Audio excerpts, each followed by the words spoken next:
dar inicio a partir de este momento con la palabra que vamos a compartir. Voy a invitarle a que abra su Biblia en la segunda carta a los Corintios, capítulo 6, versos 14 al 18. Segunda de Corintios, capítulo 6, versos 14 al 18. Dice así la palabra del Señor: no os unáis en yugo desigual con los incrédulos, porque ¿qué compañerismo tiene la justicia con la injusticia? ¿Y qué comunión la luz con las tinieblas? ¿Y qué concordia Cristo con Belial? ¿O qué parte el creyente con el incrédulo? ¿Y qué acuerdo hay entre el templo de Dios y los ídolos? Porque vosotros sois el templo del Dios viviente. Como Dios dijo: habitaré y andaré entre ellos, y seré su Dios, y ellos serán mi pueblo. Por lo cual, salid de en medio de ellos y apartaos, dice el Señor, y no toquéis lo inmundo, y yo recibiré y seré para vosotros por Padre, y vosotros me seréis hijos e hijas, dice el Señor Todopoderoso. Amén. Este mensaje de hoy lo he titulado El yugo desigual, porque ese es el tema precisamente de la lectura que estábamos leyendo. Esta es la primera parte, porque vamos a hacer un análisis, lo hemos seccionado en dos partes. Hoy vamos a hablar de la primera parte, acerca de lo que es o de lo que bíblicamente significa el yugo desigual. Esto es un tema del cual se ha hablado mucho, del cual se ha predicado mucho también, y la gente constantemente pasa haciendo sus propias interpretaciones. Lo cierto del caso es que a través de todos estos años de estar en la iglesia, hemos escuchado muchas predicaciones con respecto al tema del yugo desigual. Me imagino que ustedes también. Y casi todas, por no decir todas, están marcadas con un legalismo extremo. Cuando hablamos de legalismo, yo en esto soy muy tajante en lo que significa ser legalista, y por eso es de gran importancia que nosotros entendamos qué es el yugo desigual y cuándo podemos aplicar el término y cuándo no. Porque la mayoría de la gente dice: eso es yugo desigual, simplemente porque hay una desaveniencia, simple y sencillamente porque se da una situación específica, pero no todo el tiempo podemos hablar de yugo desigual. ¿Qué es entonces el legalismo extremo? El legalismo extremo es aquella posición religiosa que pretende hacer una aplicación literal y sin misericordia de las Escrituras, una aplicación sin ningún tipo de misericordia, agregando o tratando de agregar a la vida del creyente cosas que la palabra de Dios no dice. Hay cosas que la palabra de Dios no dice, que a nosotros a menudo nos las quieren aplicar. Y esto es algo que ha sucedido desde todo el tiempo. Sucedió en los tiempos de Jesús, y el ejemplo más inmediato que podemos encontrar ahí está en el Evangelio de San Mateo, en el capítulo 23.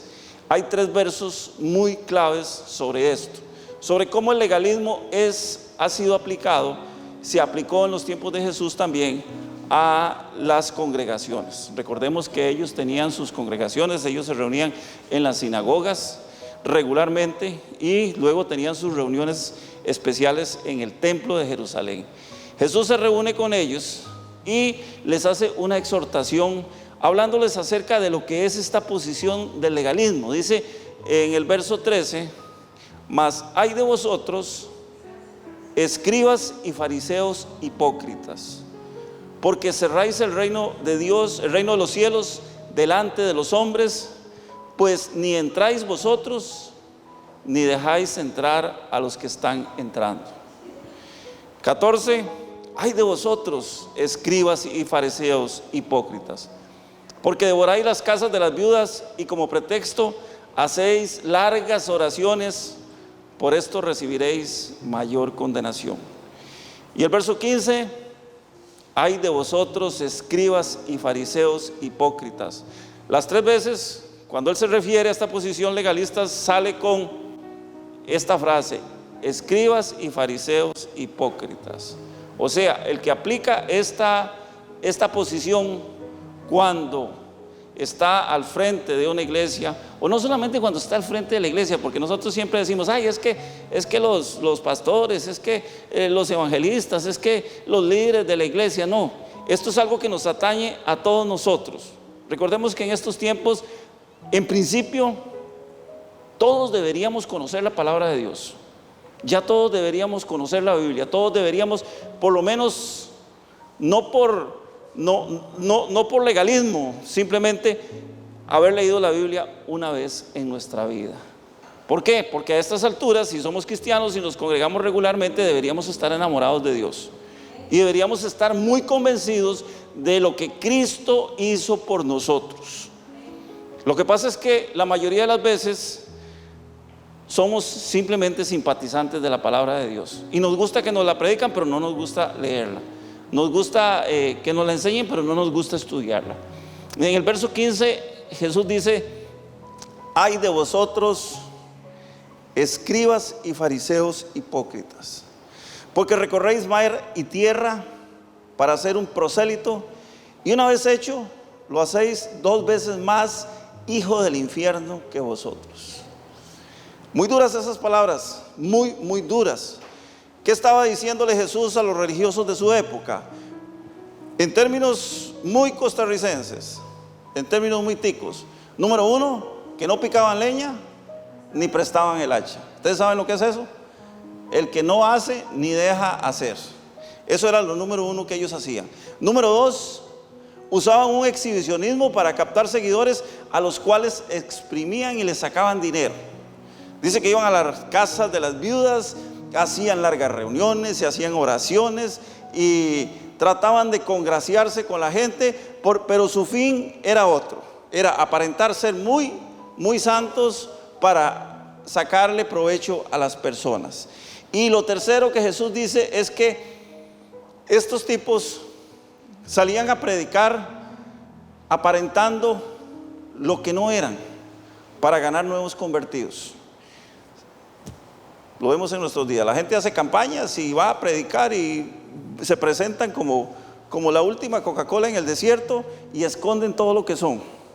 Y ganan un poco de gente y la gente dice: qué bonito, yo quiero ir a la iglesia, yo quiero ser como es esa persona. Pero cuando llegan a la iglesia, cuando esos nuevos convertidos llegan a la congregación, salen decepcionados. Salen decepcionados por la falta de testimonio de los líderes. Lo que está haciendo falta en la iglesia de hoy. Tenemos una iglesia ayuna de testimonio. Tenemos un liderazgo que no da testimonio de lo que predica, de lo que debería ser. Porque nosotros los cristianos debemos no solamente predicar con la palabra, tenemos que predicar también con el ejemplo.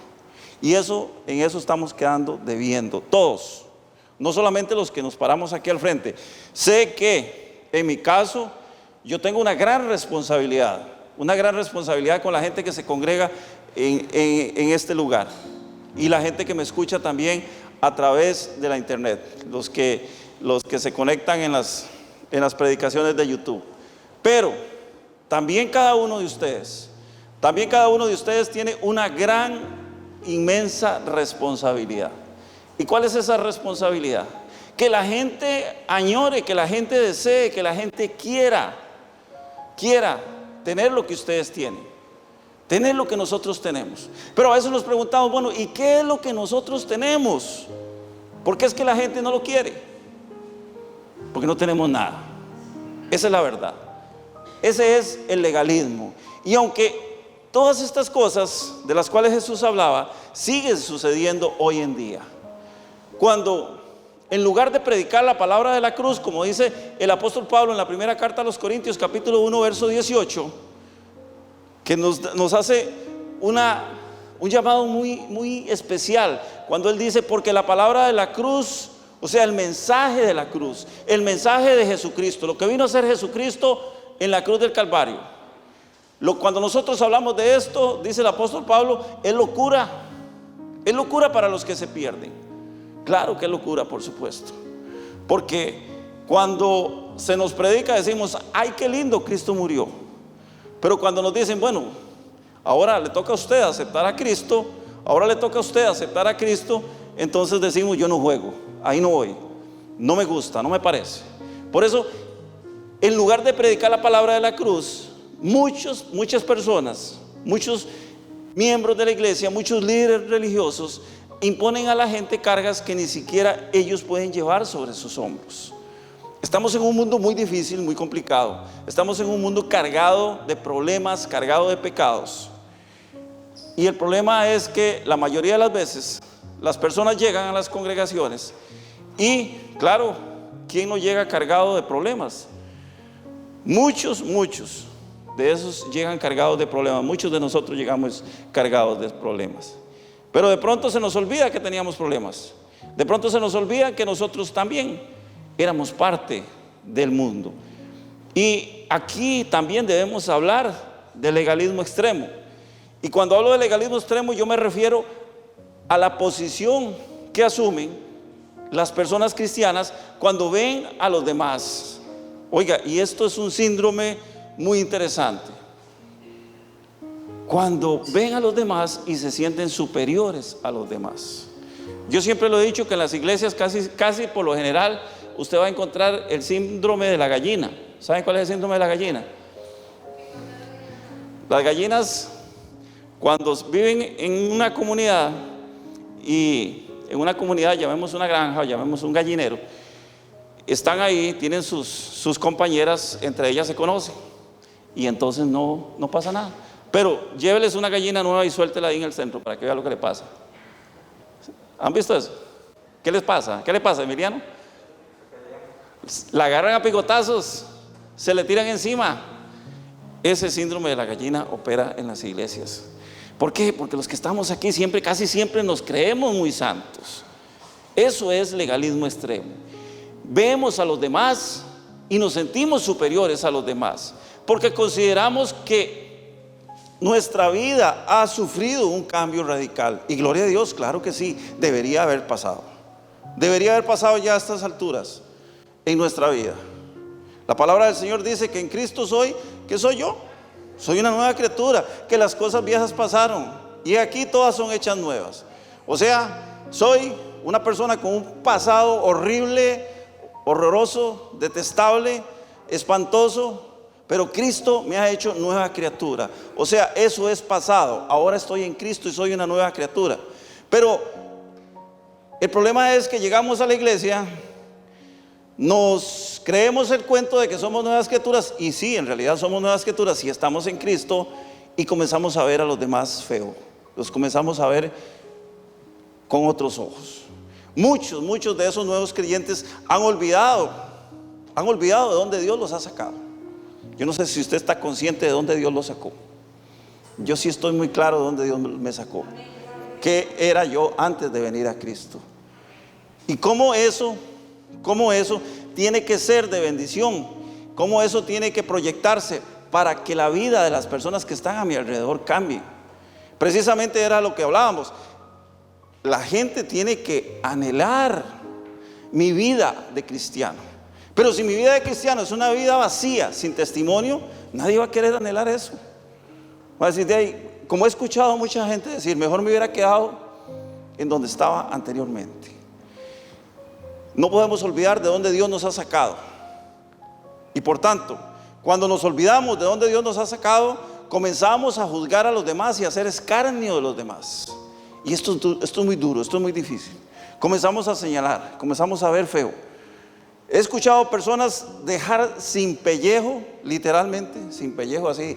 Esta frase sin pellejo es muy interesante, porque literalmente la gente antes, para torturarla, le arrancaban la piel, le arrancaban el pellejo. No sé si ustedes conocen la historia de Jonás, cuando Jonás fue a predicar ¿a dónde era? ¿Se acuerdan? A Nínive.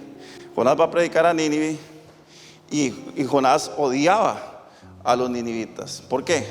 Porque la forma que ellos usaban para torturar era que tomaban a la gente prisionera, le cortaban la piel, se la sacaban, la despellejaban como cuando nosotros pelamos un animal y las ponían al sol. Esa era la tortura. Pues eso mismo es lo que nosotros hacemos cuando juzgamos, cuando nos sentamos en la silla del que juzga y comenzamos a ver, bueno, yo antes era, ahora soy otra persona, perfecto, pero no tengo ningún derecho para dejar sin pellejo a los demás. Por ejemplo, a dejar sin pellejo el adúltero, si sé que yo fui sacado directamente del adulterio. ¿Qué autoridad tengo yo para dejar sin pellejo al adúltero? Bueno, la autoridad es que ya no lo soy, nada más. Pero no tengo autoridad para juzgarlo y mucho menos para condenarlo, porque eso no me está permitido.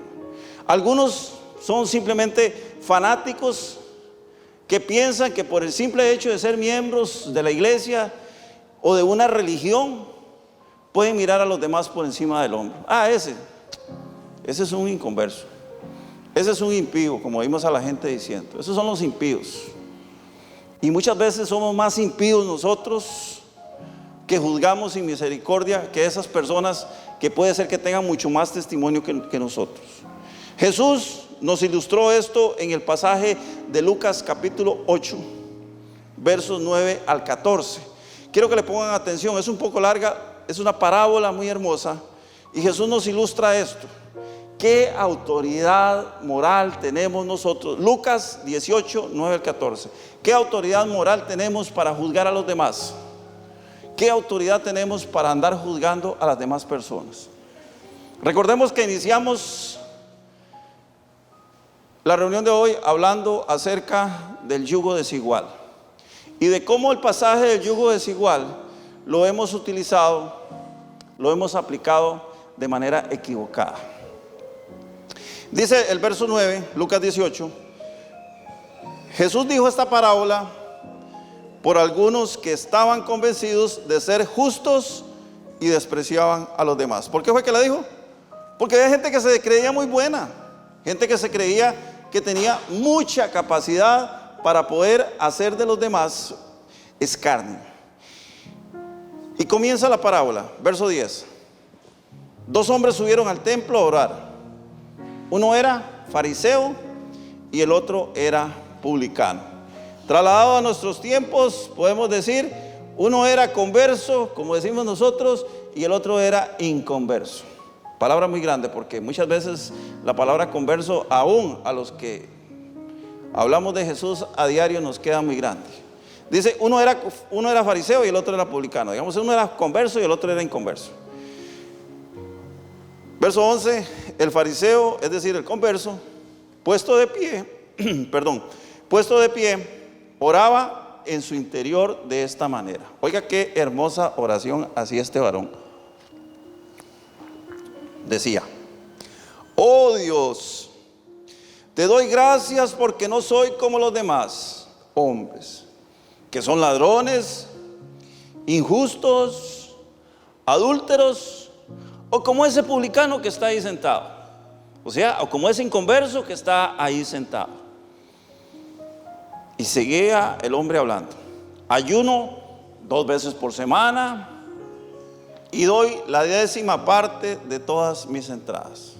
O sea, ayuno constantemente y pago el diezmo. Era lo que decía el converso. Dice el verso 13. Mientras tanto, el publicano, el inconverso, se quedaba atrás y no se atrevía a levantar los ojos al cielo, sino que se golpeaba el pecho diciendo, Dios mío, ten piedad de mí, que yo soy un pecador. Verso 14, yo les digo que este último estaba en gracia de Dios cuando volvió a su casa, pero el fariseo no, porque el que se hace grande será humillado, y el que se humilla será enaltecido. Hoy en día, hermanos, hoy en día sucede esto. Esto es muy común verlo en las congregaciones, verlo en las iglesias. Nuestros lugares de reunión siguen siendo visitados por fariseos y publicanos. Nuestros lugares de reunión están siendo visitados por conversos e inconversos, y la mayoría de las veces, casi todos los que visitamos los lugares de reunión somos inconversos. Es decir, Los que se creen muy santos y muy ungidos y creen que por esa razón todos los que están alrededor son viles pecadores que van camino al infierno. Todos los demás, ay, ese, vea dónde viene. Tenía 22 días de no venir a la iglesia, mire, llegó otra vez. ¿Quién sabe qué torta se jaló? Viene a vaciar el saco. Ahora quién sabe cuánto tiempo más va a durar sin venir. Esos son los fariseos. Y la mayoría de las veces nosotros asumimos esa posición de fariseo cuando nos sentamos en una silla o cuando nos paramos aquí al frente a predicar. Pero también están los que conocen muy bien que fue lo único que los pudo acercar a Dios, que lo único que los sostiene en pie es el poder de Jesucristo, que los ha librado de la esclavitud del pecado. Y hay gente que tiene muy claro eso. Hay gente que practica también eso. Por eso le digo, ¿cómo hacemos la diferencia? ¿Cómo decimos usted sí y usted no? Usted es un fariseo, usted es un publicano, usted es un converso o usted es un inconverso.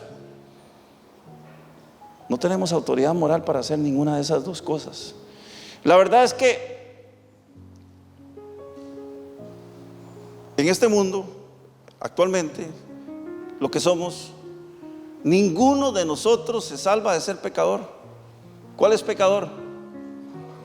Me gusta demasiado la frase que dice Jesús cuando le llevan a la mujer que supuestamente habían sorprendido adulterando, que es un pasaje muy interesante porque le llevaron a la adúltera, pero no llevaron al adúltero, ¿verdad?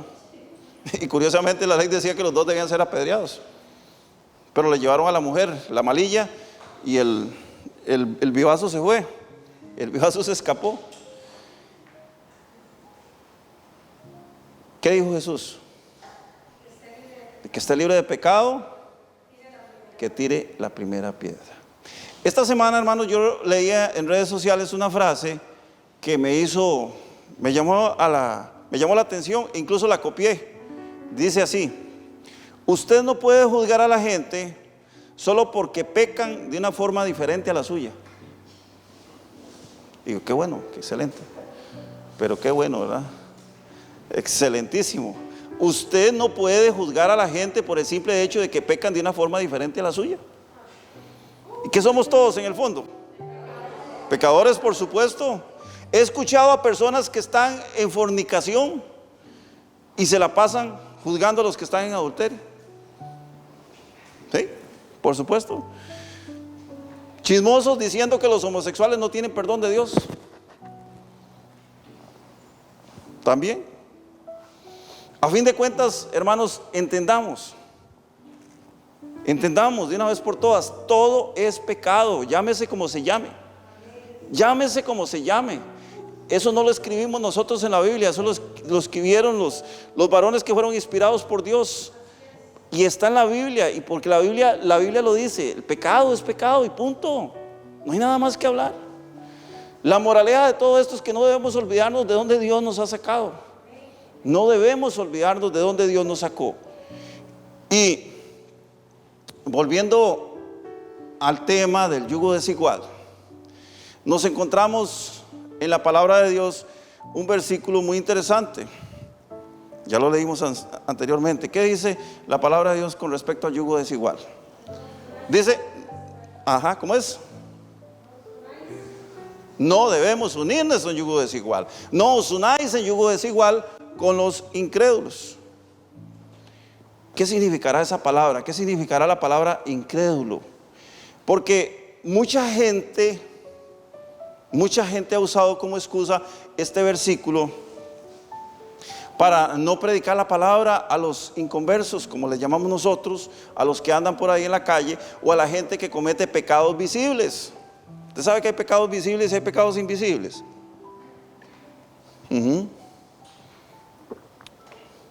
Por eso es que hasta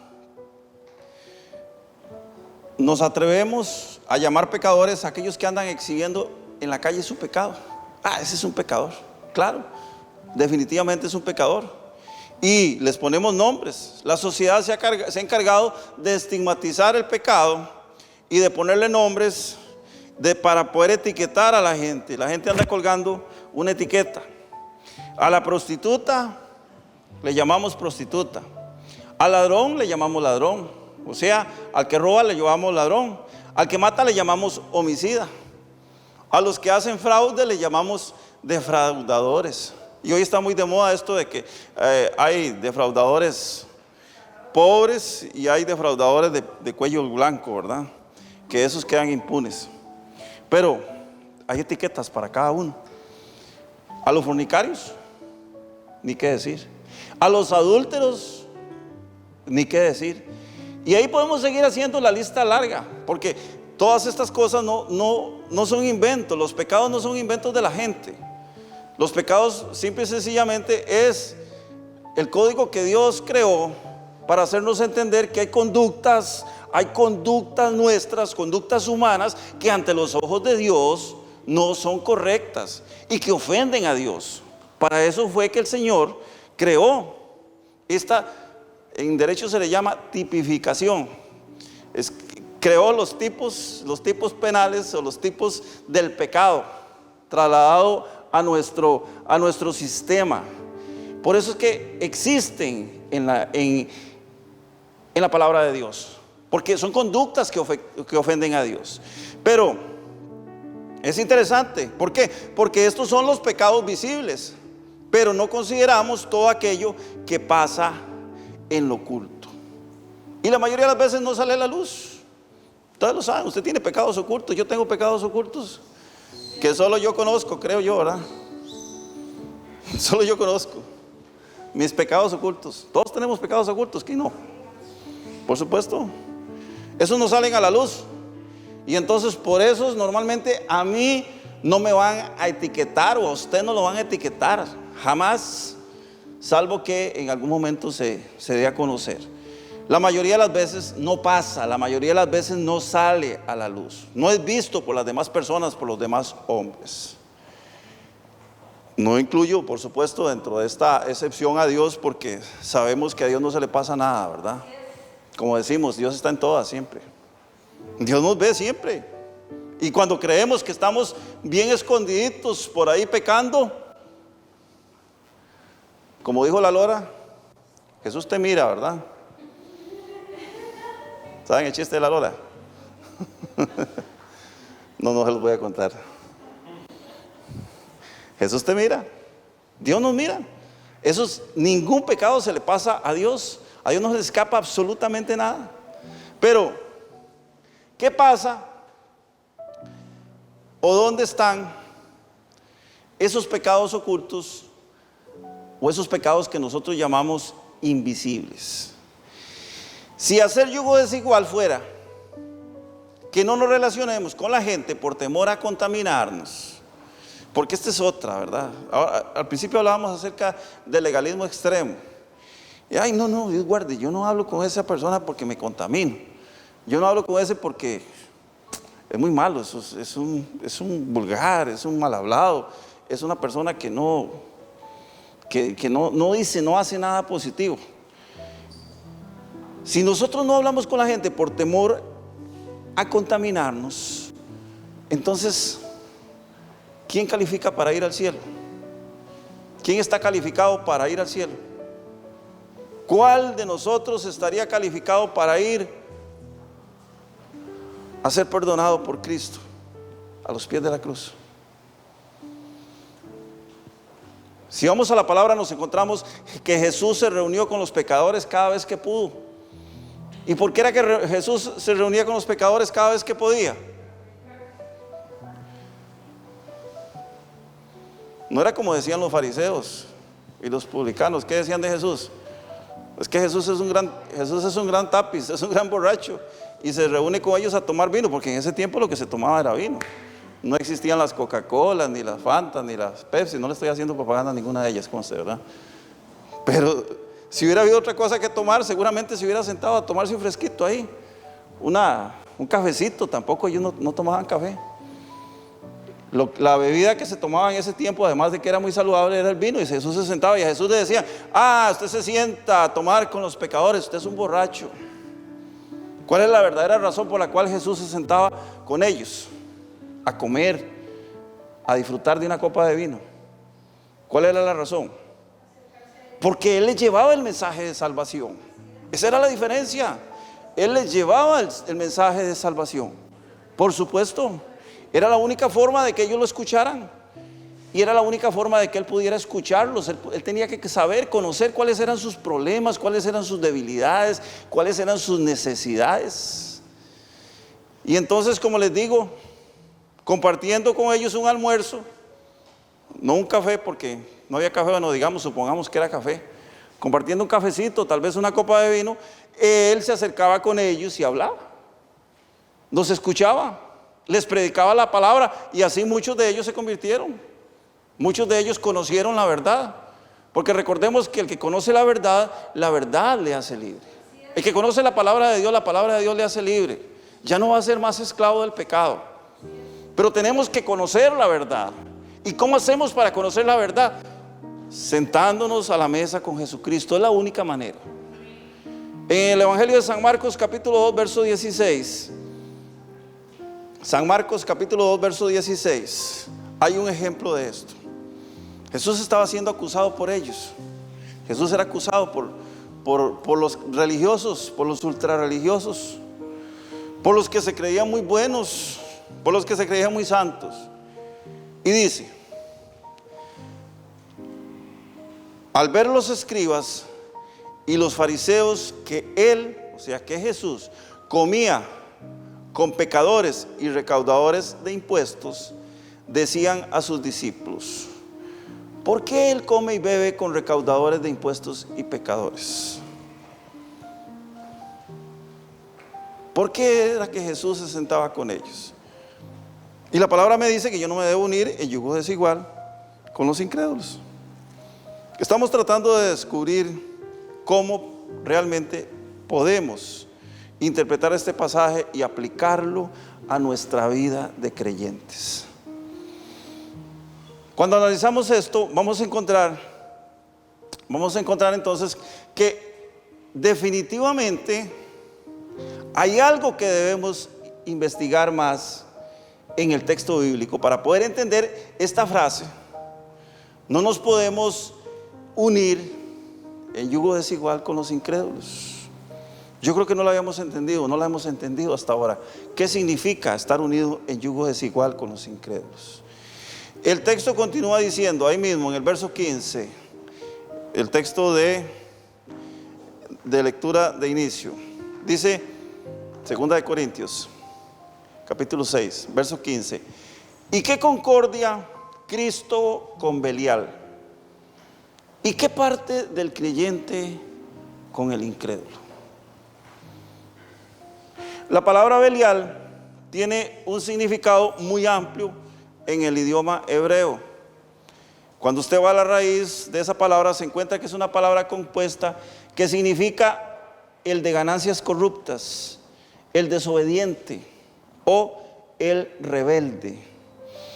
A Belial también se le dan los nombres de señor de la arrogancia, señor del orgullo o el hijo del infierno. Este concepto básicamente ha sido usado desde la Edad Media. Recordemos que la Edad Media va más o menos entre el siglo V, o sea el año 500 de nuestra era, hasta el descubrimiento de América, 1542, por ahí anda. O sea, la Edad Media abarca un periodo larguísimo de 10 siglos. Se le ha considerado a Belial como el príncipe de los infiernos, el príncipe de los infiernos. En el judaísmo, los hombres impíos son considerados los hijos de Belial. Por eso es que Jesús le dice a los fariseos, le dice: ustedes son hijos de el diablo, ustedes son hijos de Satanás, son hijos de Belial, es lo que les dice Jesús. Por eso es que esta frase, esta palabra tiene un significado muy profundo en el judaísmo y en el idioma hebreo. Y todos estos términos que acabamos de hablar se ven complementados por la palabra Satanás, por la palabra Lucifer y por la palabra Leviatán. Entonces dice el texto del apóstol Pablo: ¿y qué concordia, o sea, qué comunión hay entre Belial y Jesucristo? Estamos hablando de dos opuestos. Estamos hablando de Dios y el diablo. Recordemos esto, como les dije, Jesús llamó a los religiosos hijos del diablo. Así que el asunto de ser o no ser religioso es muy peligroso, para que me suene, para que rime, ¿verdad? Suena bonito. Lo escucharon así como en verso, ¿verdad? El hecho de ser religioso es muy peligroso. ¿Por qué? Porque podemos convertirnos en hijos de Satanás cuando tenemos una religión y no tenemos a Cristo en nuestro corazón. Recordemos que el apóstol Pablo nos enseña que no puede haber concordia, que no puede haber comunión, que no puede haber amistad, que no puede haber compañerismo entre Cristo y Satanás. Cuando vamos a los evangelios, Lucas capítulo 4, Mateo capítulo 4, nos encontramos que estos dos personajes se enfrentan. Estos dos personajes se enfrentan. Y ahí viene quién salió perdiendo.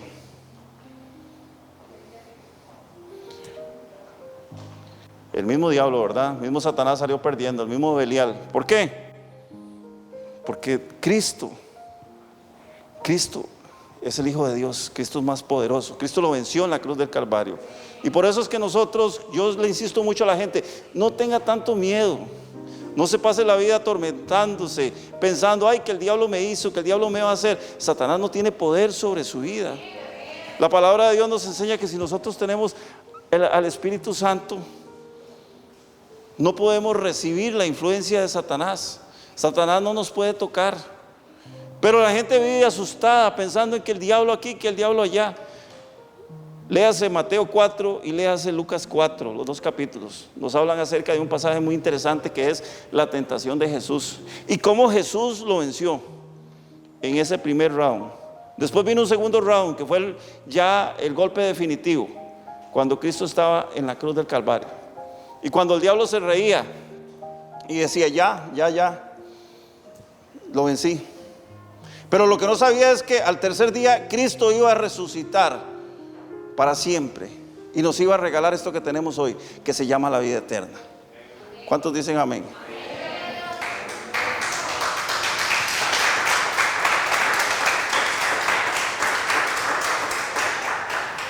Entonces el apóstol Pablo nos dice que no puede haber comunión,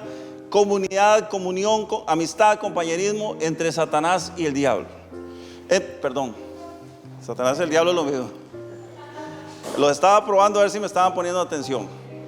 Entre Satanás y Cristo, entre Belial y Cristo. Pero veamos que también nos habla del creyente y del incrédulo. El pasaje nos habla de lo que es un creyente, nos menciona creyente y nos menciona incrédulo. Ya dijimos que no se refería a que no podemos mezclarnos con la gente que no conoce a Cristo. Porque si no, entonces, ¿cómo haríamos nosotros? Por eso es totalmente lícito. Es totalmente lícito que nosotros lo hagamos para la predicación del evangelio. ¿Cómo le va a llevar a usted un mensaje? ¿Cómo le va a decir a usted que Cristo murió por él, que Cristo pagó por nuestros pecados a alguien que no lo conoce, si usted no se le puede acercar porque es una persona inconversa, porque es una persona mala, porque es una persona que tiene X o Y pecado visible? Recordemos, pecados visibles, hay pecados invisibles a los ojos de los hombres, hay pecados que no se ven, como los que tenemos todos nosotros. Espero que no, ¿verdad? Ahora, la palabra de Dios dice que cuando nosotros venimos a Cristo, ya no practicamos el pecado, que es muy diferente. No practicamos el pecado, que este es otro concepto importante que tenemos que entender. Es necesario, muy necesario, que vayamos a los perdidos. El mismo apóstol Pablo nos lo dice. Él dice que debe haber alguien, y no alguien, deben haber muchas personas que prediquen a Cristo, deben haber muchas personas que lleven el mensaje de Cristo, aquellos que no lo conocen. Romanos capítulo 10, versos 14 y 15, es un pasaje de los más hermosos, porque en el capítulo 10 de Romanos, precisamente Pablo nos habla cómo es que nosotros somos salvos, cómo es que podemos adquirir la salvación. Recordemos, ¿cómo es que adquirimos la salvación? Cuando confesamos que Jesús es el Señor, cuando creemos en nuestro corazón. Romanos capítulo 10, versos 8 y 9. Pero viene la segunda parte. Ok, ya conocimos a Cristo, Ya conocimos a Cristo. Y esto es lo que tenemos que entender. Si usted y yo conocimos a Cristo, no nos podemos quedar callados. No tenemos derecho a tener la boca cerrada. No tenemos derecho a andar viendo a ver a quién le hablamos y a quién no le hablamos. A este no porque este es malo, a este sí porque es más o menos bueno, y este es un poquito más bueno también, a este también me le voy a arrimar. No. Dice Romanos capítulo 10 versos 14 y 15: ¿cómo pues invocarán a aquel en el cual no han creído? ¿Y cómo creerán en aquel de quien no han oído? ¿Y cómo oirán sin haber quien les predique? Número uno, ¿cómo van a invocar el nombre de Cristo si no han creído en Cristo? ¿Cómo la gente va a invocar el nombre de Cristo si nunca ha creído en Cristo? ¿Cómo van a creer si nunca han oído hablar de Cristo? ¿Y cómo van a oír si no hay quien les predique? Y dice el verso 15: ¿y cómo predicarán si no fueren enviados? Después de conocer el mensaje de Cristo, después de haber recibido a Cristo en nuestro corazón, tenemos que entender que es nuestra obligación predicar. Y dice: pero Dios a mí no me ha mandado. Mentira. Claro que Dios me ha mandado. Porque dijo que la misión de los creyentes, ¿cuál era? Dijo Jesús: ir y predicar el evangelio. ¿A quién? A toda criatura. Aquí está la respuesta. Dice: ¿y cómo predicarán si no fueren enviados? Como está escrito: cuán hermosos son los pies de los que anuncian la paz, de los que anuncian las buenas nuevas. Aquí en este pasaje, hermanos, encontramos una distinción muy clara entre lo que es un incrédulo, de los cuales nos habla la segunda de Corintios capítulo 6 verso 15. Dice que con esos vamos a hacer yugo desigual si nos mezclamos. Incrédulos. Segunda de Corintios capítulo 6 verso 15 se refiere a los incrédulos. Pero Romanos capítulo 10 verso 14 nos habla de los inconversos, que son dos términos totalmente diferentes. Podemos decir que podemos hacer temporalmente uniones, reuniones, como usted quiera llamarlo, charlas, predicaciones, como usted quiera llamarlo, con personas que no conocen el evangelio. No podemos, debemos, estamos obligados a tomar café con ellos, a sentarnos, a almorzar, a visitarlos en sus casas, con el objeto de predicarle la palabra. Algo que hemos dejado. Ya no vamos a las casas a predicar la palabra. Ahora vamos a las casas cuando nos invitan a comer. Rico que lo inviten a uno a comer, pero tenemos que ir a predicar la palabra donde la gente que no conoce la palabra, donde la gente que no conoce de Cristo, tenemos que visitarlos con el objeto de llevarle la palabra. Pero dice la palabra que no debemos hacer yugo desigual con los incrédulos. ¿Pero quiénes son los incrédulos? Pregunta: ¿quiénes son los incrédulos? Muy bien, eso lo vamos a ver la otra semana. Por hoy vamos a terminar aquí la reunión y le vamos a dar gracias al Señor. Tenemos muy claro los dos conceptos. Ya en 8 vamos a continuar con el tema. Así que póngase sobre sus pies, vamos a orar y vamos a darle.